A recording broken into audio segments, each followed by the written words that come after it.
We're working on a heater box for a 1974 Chevrolet Luv today. This one is equipped with the AC system, so to get this entire box out of the truck, I had to remove the AC evaporator. This is more or less what everything looked like, and the condition is pretty crappy. All of the blend door actuators, the insulation's coming off, so we'll have to redo all that.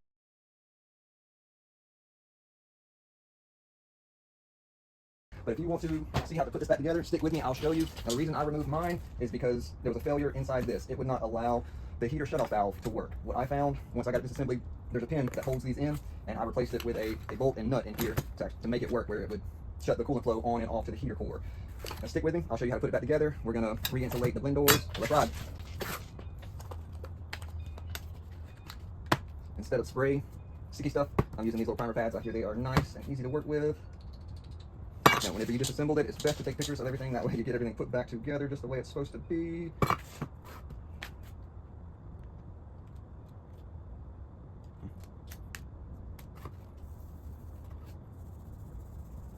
Directions on this particular brand say to wait 5 minutes. So we're going to put it on there and wait 5 minutes.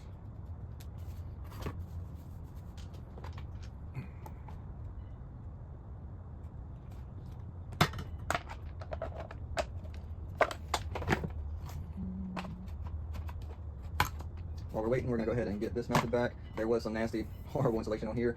Instead of trying to insulate it like it was, I'm just going to use some black RTV silicone on just this section right here, because the odds of having to take this back apart are slim to none.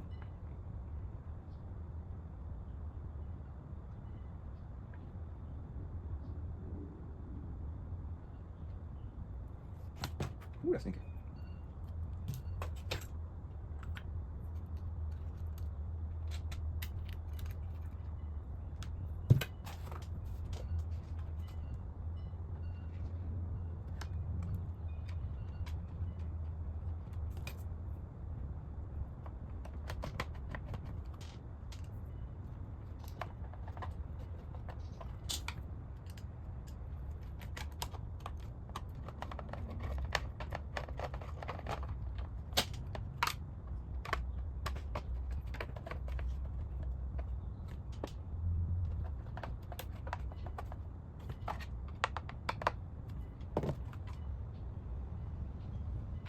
That'll work for that.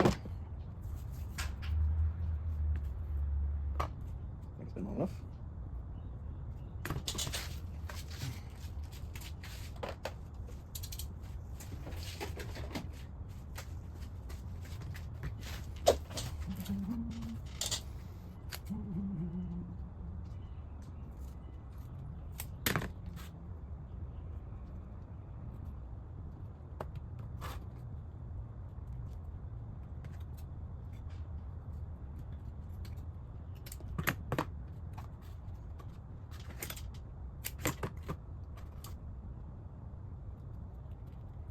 Try to put the seam in the middle just to make it a little better as far as the stickiness goes.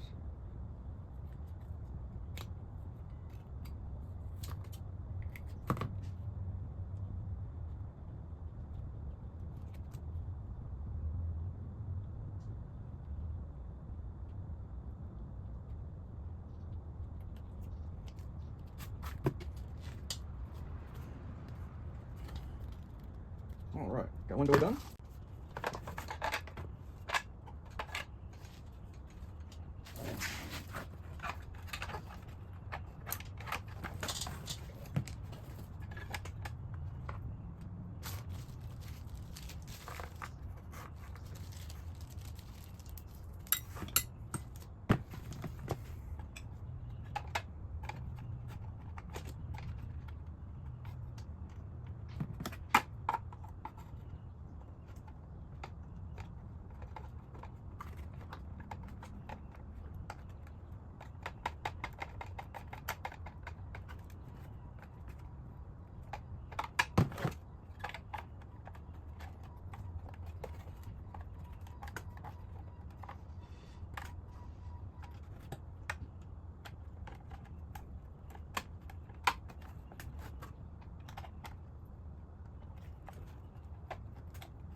huh?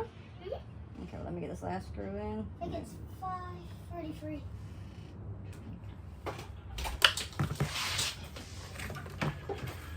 Then the air fan between. Heater box is assembled. Now, those pads I had did not work for plastic for some reason, so what I did is I ended up using this insulation, just putting some black RTV silicone on the back side, putting it up there, used the thinner piece for up top here, but everything is put back together. 3 screws for this side, a lot of screws for the actual housing, holds it there. Now we're gonna get our control system installed on here. Let's get it.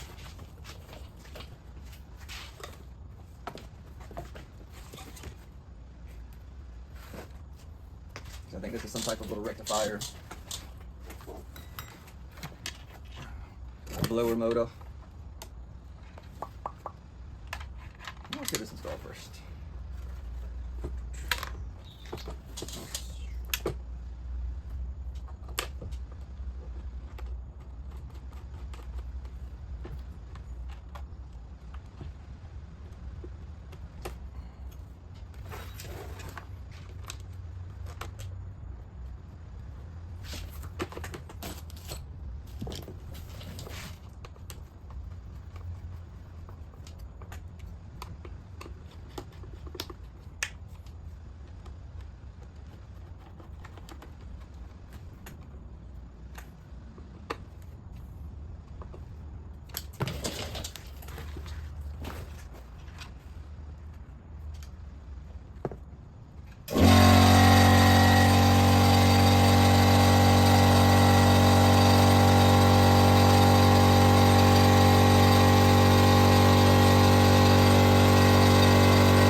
There we go.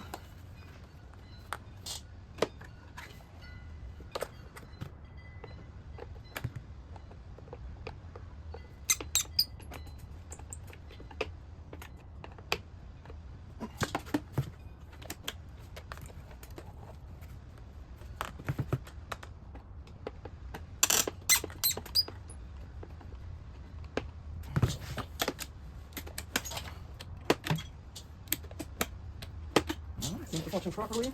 So we'll get this installed back in the truck. All right, for reference, this one came out a 74 Luv, but this one was not equipped with air conditioner, so it's of course different. It's very, very similar. Looks a little smaller, but very, very similar. This doesn't have the blend door or the blend separator for the side vents, but looks like it's still got the same blend doors, same motor. It's got the same little resistor. This cable is the cable on mine goes to the AC box, where this cable comes right up here to this blend door. Still has the same 4 back mounting holes. Of course, these are broken. And looks like instead of studs on this one's just got bolts that go through there. Looks like the same amount of wires you're dealing with still. So that's just for reference.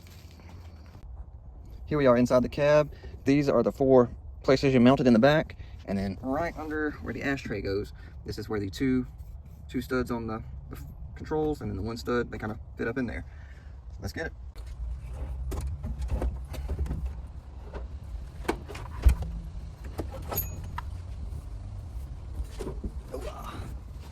Alright, so of course the cable goes through the firewall.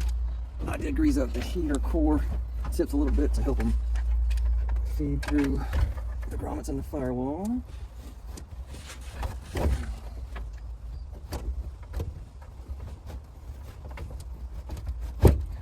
There we go.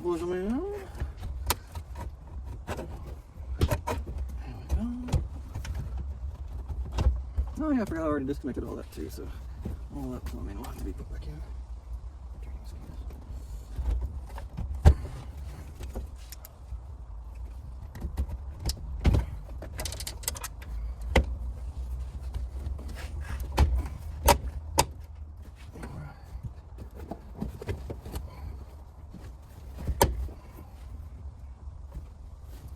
Let's get on this side.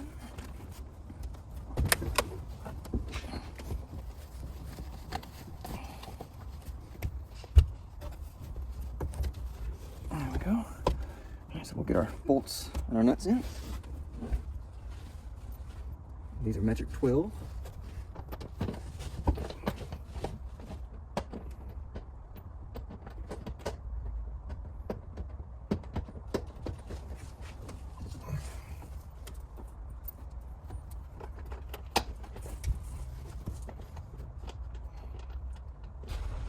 Not too bad to get to the studs.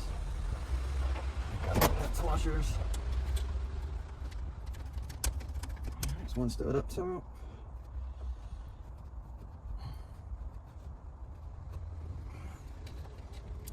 Second stud up top.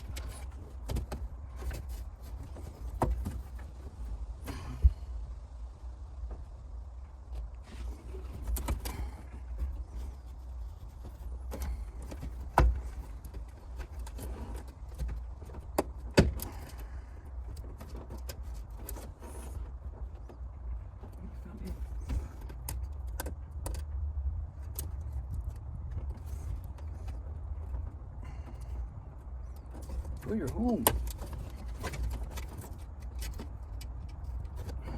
There's two. I'm just gonna get a lot washer.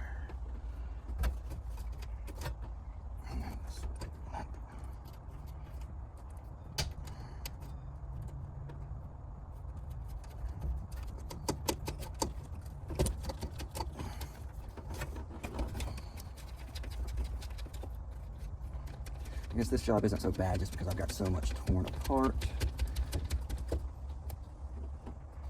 Oh, there we go. All right, so I'm gonna get those two back ones done, and then I'll show you the outcome. All right, so here we've got it installed. Not fully yet. I've still got to run these, run the accordion style, the vents back in there, but you've got one runs here up to the passenger vent, and you've got one on the other side, identical, runs to the driver vent. And you've got the smaller hoses. They run from the bottom up to the defroster. Now, of course, this has got the AC system on it, so I've got to put the evaporator back in. I did remove the windshield wiper motor out of here to make it easier, and plus I've got to do a little bit of repairs to that. But you've got 4 wires that you can access, not very good, but from the ashtray. Once you remove the ashtray, you've got a wire to the motor, 2 wires for the light in here. You've got, let's see, a wire that runs to my AC system. It seems like there was one more in there, but of course they're color coded. Oh yeah, this blue one right here. It runs to the resistor. But that's it. Hopefully this helps you out a little bit. Now, of course, I still have to run the hoses to the heater, and then of course land the cable for the shutoff valve, which is basically why I had to take all of this out. Hope this helps you. Peace out. Heater core pipe sticking out the firewall, ready to get the hoses. Ran over to the valve. Now this does not have the original engine, so mine is relocated, and we just have to hook up the cable. That way it'll actuate it.